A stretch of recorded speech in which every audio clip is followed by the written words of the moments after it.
এখন শেয়ার বাজারে তিনটে জিনিস একসাথে ঘটছে। নাম্বার ওয়ান, রিটেল ইনভেস্টাররা শেয়ার বাজার থেকে ইন্টারেস্ট হারাচ্ছে।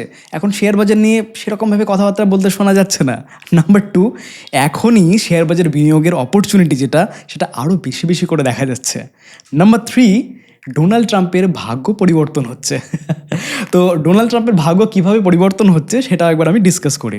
আপনারা নিশ্চয়ই এখন নিউজ শুনেছেন যে যেসব রেসিপ্রোকাল ট্যারিফ লাগানো হচ্ছিল সেই বিষয়টা নিয়ে এখন যে ওদের যে সুপ্রিম কোর্ট বলা যেতে পারে, সেই সুপ্রিম কোর্টের একটা রায় এসেছে যে এইগুলো ইল্লিগালভাবে লাগানো হচ্ছিল। তো যার ফলে ডোনাল্ড ট্রাম্পের ওপর এটা প্রেশার রয়েছে, তাদের সরকারের ওপর প্রেশার রয়েছে যে রেসিপ্রোকাল ট্যারিফের দরুন যে পরিমাণ তারা কালেকশন করেছে, ইনকাম এসছে, সেগুলো সব ফেরত দিতে হবে, রিফান্ড করতে হবে। এটা শুনে তাদের মাথা খারাপ হয়ে গেছিলো। আর এটা মার্কেটের জন্য কতটা পজিটিভ নাকি নেগেটিভ সেই বিষয়টা নিয়ে একটু ডিসকাস করি আর কীভাবে এই পরিবর্তনটা হচ্ছে। দেখুন, আমরা প্রত্যেকেই জানি যে ডোনাল্ড ট্রাম্প কী করছিল। প্রথমে প্রত্যেকটা কান্ট্রির ওপর কিছু না কিছু ট্যারিফ বসাচ্ছে। ইন্ডিয়ার ওপর 25% থেকে সেটা 50% লাগিয়ে দিয়েছিল, ধমকি দিচ্ছিল 500% লাগাবো, এবং সেটা পরবর্তী ক্ষেত্রে ডিল ক্র্যাক হয়, একটা ট্রেড ডিলে আসে এবং সেটা 18% লাস্ট লাগানো থাকে। তো 50% থেকে একদম 18% মার্কেট দারুণভাবে সেলিব্রেট করলো। তো এখন এই মুহূর্তে সিচুয়েশন কি? এখন সিচুয়েশন হচ্ছে গিয়ে সুপ্রিম কোর্ট যেহেতু বলে দিয়েছে যে তোমার এই ট্যারিফ যেটা লাগাচ্ছ ওটা ইললিগাল, সেহেতু 25% যে ট্যারিফ সেটাও আর লাগবে না, সেটা এখন হয়ে যাবে 0%। কিন্তু ডোনাল্ড ট্রাম্প এত টাকা ইনকাম আসছিল সেটাকে ছাড়তে রাজি রয়েছে?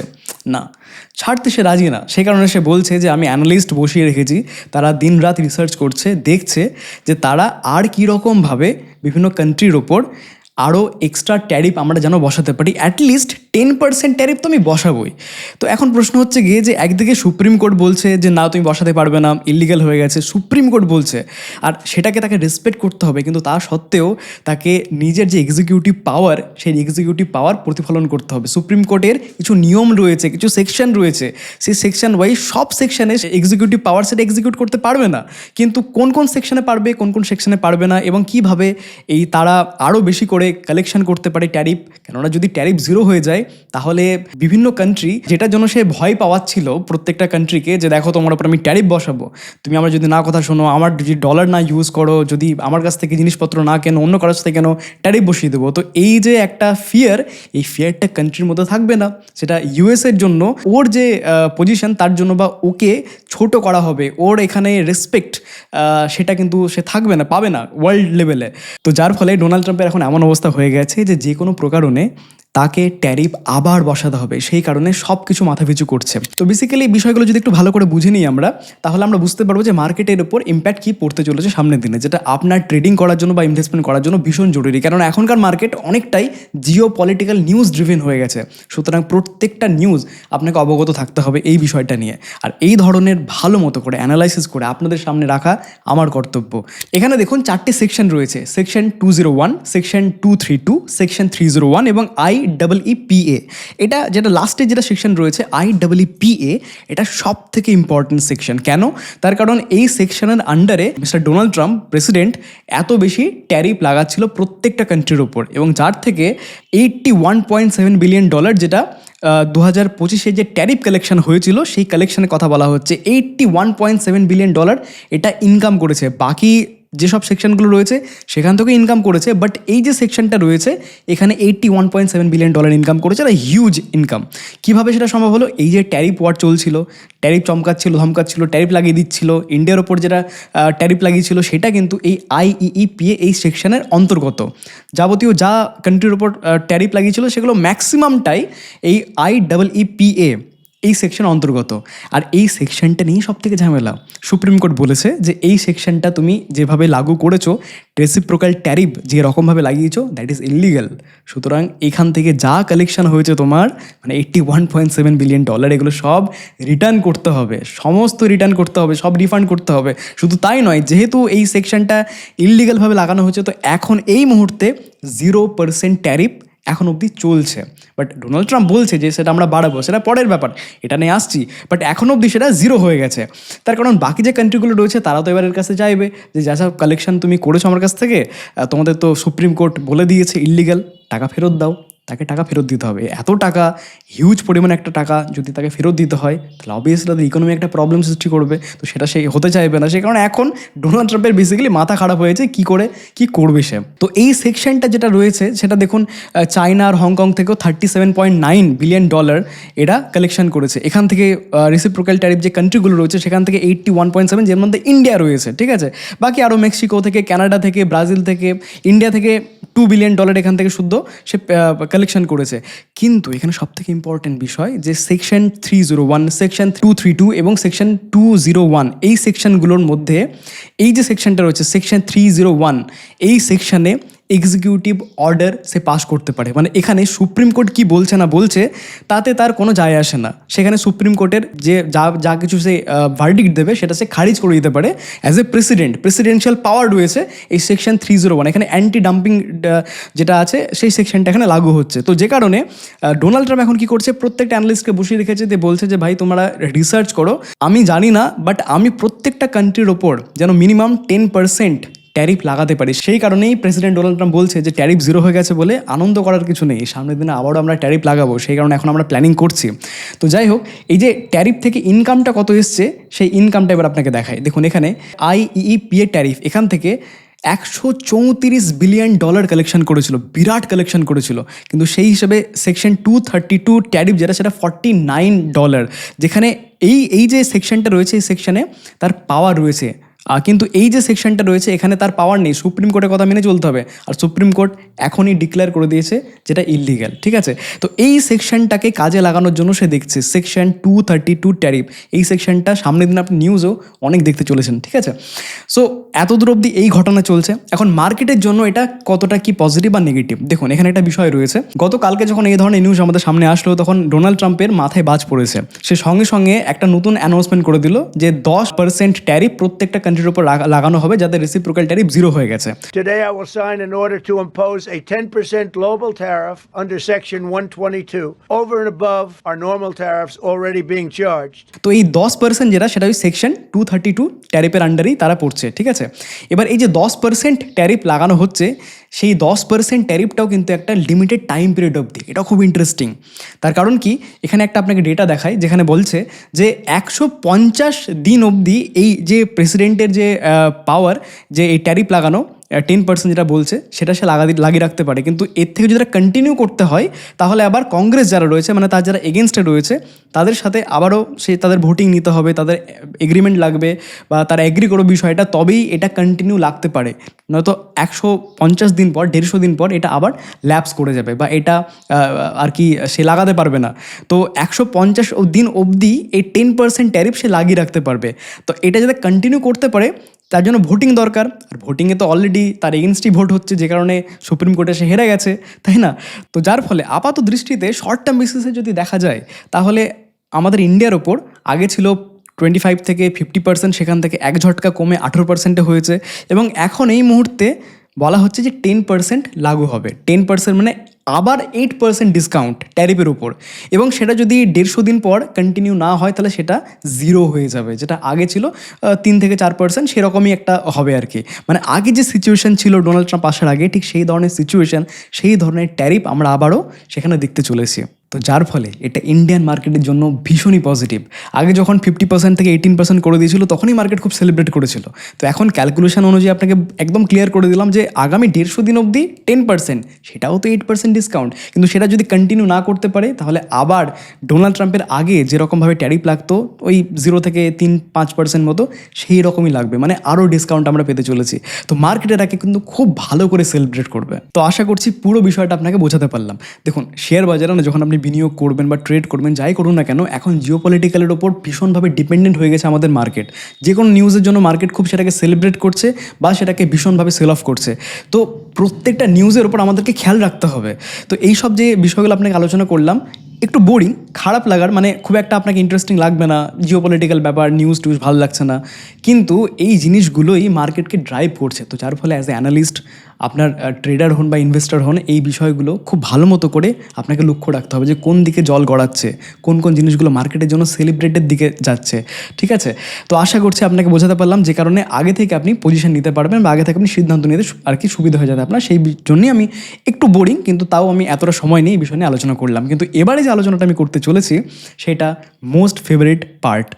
আমরা এবার আলোচনা করতে চলেছি যে মার্কেটের এখন কারেন্ট সিচুয়েশন কি, কীভাবে আমরা সামনের দিনে মার্কেটকে যে টেকনিক্যাল অ্যানালাইসিস করতে পারি, কোন কোন লেভেলের দিকে আমার খেয়াল রাখতে হবে, এবং কোন সেক্টরের দিকে এখন আমরা অপরচুনিটি দেখব, মোমেন্টামের ক্ষেত্রে কোন সেক্টরের দিকে দেখব, এবং লং টার্ম ইনভেস্টমেন্টের জন্য কোন সেক্টরে এখন ফোকাস করতে পারবো, সেই বিষয়টা নিয়ে এখন আমরা আলোচনা করব। তো চলুন প্রথমে মার্কেট অ্যানালাইসিস করা যাক। তো আমাদের সামনে এখন নিফটি ডেলি চার্ট রয়েছে। এই চার্টের মধ্যে যদি খুব ভালো করে আমরা লক্ষ্য করি, তাহলে এই যে একটা লাইনটা আমি টানলাম, এটা এখান থেকে একটা বড় রিজেকশন আমরা পেয়েছিলাম, সেখান থেকে রিকভার করে মার্কেটে আবার এখানে রিজেকশন পাই, সেখান থেকে আবার এখানে ট্রাই করে ব্রেকআউট দেওয়ার, বাট এখানেও আরেকবার রিজেকশন পাই।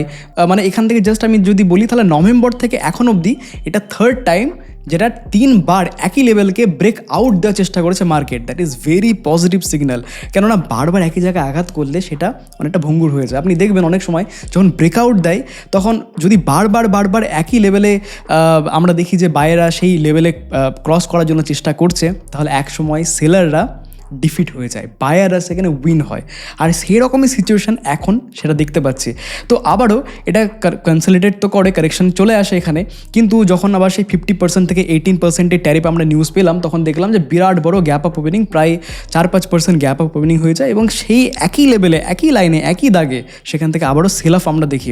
এরপরে যে প্রাইস অ্যাকশনটা দেখাচ্ছে সেটা খুব ইন্টারেস্টিং। দেখুন এখানে এই যে প্রাইস অ্যাকশনটা দেখাচ্ছে, এ লেভেল থেকে কারেকশন করলো বা সেল অফ আসলো, সেখান থেকে আবার রিকভার করার চেষ্টা করলো, সেখান থেকে আবার কারেকশন, আবার সেল অফ, সেখান থেকে আবার রিকভার করার চেষ্টা করছে, এখন আবারও এই লেভেলে রয়েছে। তার মানে দেখুন লোয়ার লো ফরমেশনে তৈরি হচ্ছে, বাট এখানে একটা বিষয় আমাদের জানার রয়েছে যে এই যে গ্যাপ আপ ওপেনিংটা হয়েছিল, এই যে বড় একটা গ্যাপ ছেড়ে গেছিলো, এই গ্যাপটাকে কিন্তু ফিল করতে আমরা মার্কেটে দেখছি।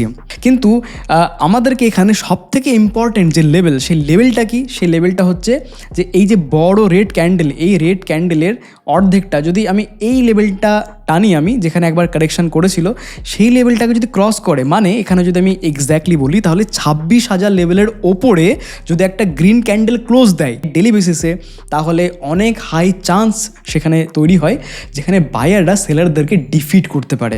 তার মানে এই যে লেভেলটা, এই লেভেলটার উপরে আমরা ব্রেকআউট দেখতে পারি। ঠিক আছে, তো এটা আমার নিজের অ্যানালাইসে আপনাকে বললাম, আমি অন্তত এই লেভেলের দিকে ফোকাস করব। 26,000 লেভেলের ওপরে যখনই ক্রস করবে, তখন আমি বিশেষ কিছু সেক্টরের দিকে ফোকাস করা শুরু করে দেবো। ঠিক আছে, কিন্তু আপাতত এখন এই মুহূর্তে মার্কেট কনসলিডেশনে রয়েছে। দেখুন লোয়ার লো ফরমেশন তৈরি করছে ঠিকই, কিন্তু এই যে লোটা ছিল, এই লোটাকে এখনও ব্রেক করেনি, এখানে সাপোর্ট নিয়েছে। এটাকে ব্রেক যদি করে দেয়, তাহলে এই লেভেলের কাছাকাছি, মানে যেটা গ্যাপ, এই গ্যাপটাকে ফিল করতে এই জায়গাটায় মার্কেট আসতে পারে। ঠিক আছে, কিন্তু আমি মেনলি তখনই আরও বেশিভাবে বিনিয়োগ করার জন্য দেখব, মানে মোমেন্টাম স্টকের জন্য তখনই দেখব যখন মার্কেট 26,000 লেভেলের ওপরে ডেইলি ক্যান্ডেল ক্লোজ দিচ্ছে। তো সেই লেভেলের দিকে আমাদের খেয়াল থাকতে হবে। আচ্ছা, এবারে আপনি যদি বলেন যে তাহলে কোথায় অপরচুনিটি দেখবো, তখন ধরুন আগামী 3-4 দিনের মধ্যেই 26,000 লেভেল ক্রস করে গেল, তো আমি তো উইকলি ভিডিও বানাই, তো তখন আমি কোন সেক্টরের দিকে খেয়াল রাখবো যাতে আমি খুব তাড়াতাড়ি সেখানে একটা সুযোগ দেখতে পারি বা সেখানে আমি অপরচুনিটি দেখতে পারি, ফোকাস করতে পারি। ঠিক আছে, তো আমরা এরকম দুটো সেক্টর নিয়ে কথা বলবো। প্রথম যে সেক্টর সেটা হলো নিফটি পিএসইউ ব্যাংক। এই সেক্টরের ক্ষেত্রে একটা প্যাটার্ন আপনাকে দেখায়। এখানে যদি আমি ডেলির পরিবর্তে উইকলি চার্ট করি, দেখুন তাহলে দেখতে পাবেন এইখানে একটা লাইন টানলাম আমি। তো এই যে লাইনটা রয়েছে, এখান থেকে একটা বড় কারেকশন আমরা দেখেছি, যেটা 2010 সালের লেভেলের এখান থেকে সেল অফ, সেখান থেকে অনেকবার চেষ্টা করে ওঠার, কিন্তু তারপরে ফাইনালি ব্রেকআউট করে এই লেভেলটাতে গিয়ে, যেটা 2023 সালে ডিসেম্বর মান্থে এটা ব্রেকআউট করে, বা 2024 সালই বলতে পারেন। তো দীর্ঘ 14 বছর ধরে যে লেভেলটাকে ব্রেক আউট করতে পারেনি, সেটাকে ব্রেকআউট করে ফাইনালি এখান থেকে পিএসইউ ব্যাংক এখান থেকে রিকভারি ভালো একটা দেখিয়েছিল, আমরা প্রত্যেকেই সেটা দেখেছিলাম, দারুণ র্যালি আমরা দেখেছিলাম। তো এরপরে ব্রেকআউট দেওয়ার পর সেটা উপরে গেল, সেখান থেকে আবার কারেকশন করলো, সে এক্স্যাক্টলি সেই লেভেলের কাছে এসে সাপোর্ট নিয়ে আবার এখান থেকে রিকভার করতে শুরু করে দিল। তো এখানে একটা বিষয় আপনাকে দেখায়, এখানে যদি পার্সেন্টেজ ওয়াইজ বলি এখানে, তাহলে দেখুন এখান থেকে এই যে পার্সেন্টেজ, এরা প্রায় 80%। তো টেকনিক্যাল অ্যানালাইসিস অনুযায়ী একটা বিষয় থাকে যে যত পার্সেন্ট কারেকশন করেছে বা যতদূর অবধি এই সুইং এখানে আমি আরও ভালো করে দেখালে বুঝতে পারবো। এই যে যতটুকু অব্দি সুইং, এই যে লাইনটা আমি টানলাম, এই লাইনটাকে আমরা তুলবো এবং এটা এইখানে প্লেস করে দেবো। That's it. এটা হবে ফার্স্ট টার্গেট।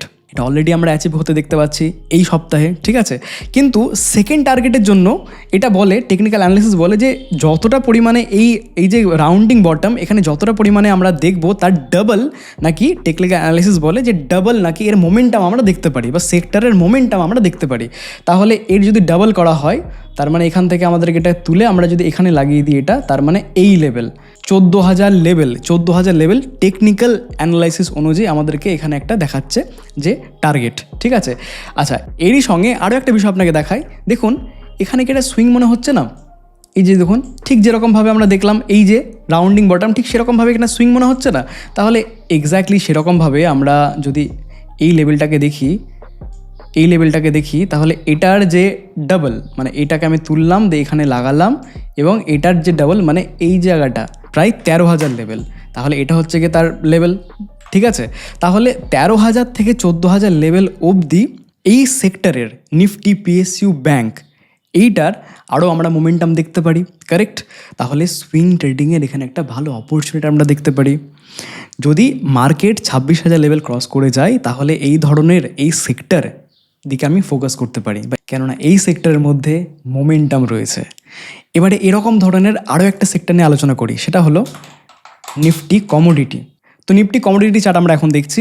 এই নিফটি কমোডিটি চার্টে যদি আমরা এখানে একটা লাইন টানি তাহলে দেখবেন এই যে লাইনটা রয়েছে, এই লাইনটা 2021 সালে যে হাই তৈরি করেছিল সেটা ব্রেকআউট দেওয়ার চেষ্টা করে 2022 সালে, সেখান থেকে সেল অফ, সেখান থেকে আবার ট্রাই করে এখানে, সেখান থেকে সেল অফ, বাট ফাইনালি এই লেভেলে গিয়ে মানে 2023 সালে ফাইনালি ব্রেকআউট দেয়। বাট সেটাও যদি আমরা সেমভাবে একই রকমভাবে যদি আমরা দেখি তাহলে এই যে লেভেল, এটা রাউন্ডিংয়ের মতো একটা প্যাটার্ন তৈরি করেছে, মানে অনেকটা সময় কনসলিডেট যখন করেছিল তখন সব থেকে সেল অফ যে লেভেলে গেছে সেই লেভেলটাকে ধরে আমরা এখানে তুললাম এবং এখানে পেস্ট করলাম। তাহলে এটা হলো তার ফার্স্ট টার্গেট, তাহলে সেটা অ্যাচিভ করে নিয়েছে এই চার্ট অনুযায়ী, এই সেক্টরের চার্ট অনুযায়ী। এবং এটা সেকেন্ড টার্গেট কি, এখান থেকে আমরা ধরে এটাকে টানলাম এখানে, তো এই লেভেলটা অবধি দেখুন, এই লেভেল অবধি অ্যাচিভ করে তারপরে একটা আবার সেল অফ দেখা যায়। বাট আবারও আমরা যদি দেখি তাহলে এটা আবারও রাউন্ডিংয়ের মতো তৈরি করছে, কারেক্ট। এখানে যদি আমরা সেম একই রকমভাবে যদি আমরা এখানে একটা দাগ টানি তাহলে এইটা হচ্ছে তার লেভেল, এখান থেকে আমরা এটাকে তুলে আমরা এইখানে লাগবো। তার মানে ফার্স্ট টার্গেট এখানে 12,000 লেভেল অবধি এই সেক্টরে দেখা যাচ্ছে, ঠিক আছে। তাহলে কমোডিটি সেক্টরও সেম একই রকমভাবে আমরা দেখলাম যে কী সুন্দরভাবে এই স্ট্র্যাটেজি প্লে আউট হচ্ছে। যেরকমভাবে আমরা দেখলাম নিফটি পিএসইউ ব্যাংকের ক্ষেত্রে, ঠিক সেরকমভাবে নিফটি কমোডিটি। তো এই দুটো সেক্টর, যে সেক্টরে যখনই নিফটি 26,000 লেভেল ক্রস করবে এই দুটো সেক্টরের মোমেন্টাম আমরা দেখতে পারি। এখন এই দুটো সেক্টর থেকে কোন কোন স্টক যেটা খুব ভালো পারফর্ম করছে সেগুলো আপনারা নিজেরাই খোঁজ করে নিতে পারবেন। আমরা ভিডিও আমি অলরেডি বানিয়ে রেখেছি, এই ভিডিওর ডিসক্রিপশানে ওই ভিডিওটার লিঙ্ক দিয়ে দেবো যে এই সেক্টরের থেকে কোন স্টক যার দিকে আমাদের খেয়াল রাখতে হবে, যে কোন স্টক সব থেকে বেশি মোমেন্টামে রয়েছে, ঠিক আছে। তো সেটা কীভাবে আইডেন্টিফাই করবেন সেটা আমি ভিডিওর ডিসক্রিপশানে তার লিঙ্ক দিয়ে রাখবো। সেই ভিডিওটা দেখলে আর কোনো অসুবিধা হবে না যে কোথায় কোন স্টকে আমাদের ফোকাস করতে হবে এইটা বুঝতে। তো এই দুটো গেল মোমেন্টামের জন্য। কিন্তু এখন এই মুহূর্তে তো মার্কেট অনেকটা সময় কনসলিডেট করছে। আমরা লাস্ট 1.5 বছরে প্রায় 2 বছরে কোনো সেরকমভাবে মার্কেটে মোমেন্টামই দেখছি না। যখনই অল টাইম হাই দিকে যাচ্ছে আবার সেল অফ আসছে, আবার সেই কনসলিডেশন এরিয়ার মধ্যে ঘোরাফেরা করছে। যদিও বিরাট ক্র্যাশ করছে না, আমার মনেও হয় না একদম যে ক্র্যাশের সম্ভাবনা রয়েছে, বাট কারেকশান তো করছে এবং ধিমেই যাচ্ছে। তো যার ফলে যেরকমভাবে আমরা গোল্ডে বা সিলভারে র্যালি দেখেছি বা বাকি যেসব অ্যাসেট ক্লাস আছে সেখানে যেরকম র্যালি দেখেছি, সেইগুলো দেখার পর শেয়ার বাজার নিয়ে অতটা ইন্টারেস্ট রিটেল ইনভেস্টরদের মনে আমি দেখতে পাচ্ছি না। না মিউচুয়াল ফান্ডে বিনিয়োগ সেটা করছে, সেটা বন্ধ করে দিচ্ছে। এসআইপি অনেক দেখছি বন্ধ করা হচ্ছে। স্টপেজ রেশিও এসআইপির সেটা অনেক বেড়ে গেছে। ইভেন স্টক মার্কেটেও অতটা কেউ ইন্টারেস্ট দেখাচ্ছে না। কিন্তু এই সময়টাই ইম্পর্টেন্ট, এই সময়টাই শেয়ার বাজারে ফোকাস করার সময়। তো চলুন আমরা একবার দেখে নিই যে কোন সেই সেক্টর, যে সেক্টরে আমরা লং টার্মের জন্য ফোকাস করতে পারি। তো এরকম ধরনের দুটো সেক্টর নিয়ে আমি আজকে আলোচনা করব। First sector Nifty FMCG. তো নিফটি এফএমসিজির আমি চার্ট এখানে খুলে নিয়েছি। এখানে আমি উইকলি চার্ট দেখছি। এই উইকলি চার্টের মধ্যে যদি আমরা এখানে ইএমএটা লাগাই তাহলে দেখতে পাবো যে এটা তার অল টাইম হাই থেকে প্রায় এখানে 22% কারেকশন করে রয়েছে এবং 200 ইএমের কাছে এখানে সাপোর্ট নিচ্ছে। এখানে ব্রেক ডাউন করেছিল, বাট সেখানে একটা গ্রিন ক্যান্ডেলে পজিটিভ সেটাকে রিকভার করে এবং সেখানে কনসলিডেট করছে। তো খুবই ভালো এখানে দেখাচ্ছে চার্ট প্যাটার্ন, যেখানে 200 ইএমের কাছে এফএমসিজি সেক্টরটা এখানে সাপোর্ট নিয়ে রেখেছে। এর আগেও যদি আমরা দেখি তাহলে যে এই নিফটির এফএমসিজি সেক্টরটা এই দেখুন এই লেভেলে দেখুন, যখন যখন কারেকশান করে হয় 50 এমএতে সাপোর্ট নিয়ে বাড়ে, আবার কারেকশান করে তো 50 এমএ সাপোর্ট নিয়ে বাড়ে, কিন্তু কখনও যদি সেটা 50 এমএতে ব্রেক ডাউন করে দেয় তাহলে 100 এমএতে সাপোর্ট নিয়ে সুন্দরভাবে এখানে রিকভারি দেখি। কিন্তু সেটাও যদি না হয়, সেখান থেকে যদি আবার কারেকশান করে 100 এমএকেও ব্রেক ডাউন করে দেয়, তাহলে নেক্সট সাপোর্ট হিসেবে 200 এমএ আলটিমেট সাপোর্ট। সেখান থেকে দেখুন সুন্দর একটা এই সেক্টরটার যে সেক্টরটা খুব সুন্দরভাবে এখানে মোমেন্টাম দেখিয়েছে বা রিকভার করেছে, কারেক্ট। তো ঠিক সেই রকম একই ধরনের প্যাটার্ন 2015 সালে যেরকমটা দেখা গেছিলো, এক্স্যাক্টলি সেরকমভাবে আমরা দেখতে পাচ্ছি যে কন্টিনিউ পড়ে গেছে। 200 এর কাছে সাপোর্ট এফএমসিজি সেক্টরে খুবই কম সময় দেখা যায়। এখানে পার্সেন্টেজ ওয়াইজ যদি আমি বলি তাহলে এখানে হয়েছিল প্রায় 22%, যেটা এখন আমি বললাম যে নিফটি এফএমসিজি সেক্টর 22% মতো কারেকশান করে রয়েছে, যেটা 2015 সালের দিকেও হয়েছিল। তো এটা খুবই rare of the rarest case এরকম দেখা যায় যেখানে এফএমসিজি 200 এর সাপোর্টে রয়েছে। তো সেরকম ইভেন্ট এখন চলছে, 200 এর সাপোর্টের কাছে এফএমসিজি এই সেক্টরটা রয়েছে। তো যার ফলে আমার ব্যক্তিগত মনে হয় যে লং টার্মের জন্য এখানে ভালো একটা আপনি দেখতে পারেন বা ফোকাস করতে পারেন, ঠিক আছে। বাট এটাও আপনাকে এটা মানতে হবে যে এমন না যে আপনি বিনিয়োগ করলেন এবং তারপরে এই সেক্টর রিকভার করতে শুরু করে দেবেন, না, এরমভাবে হয় না।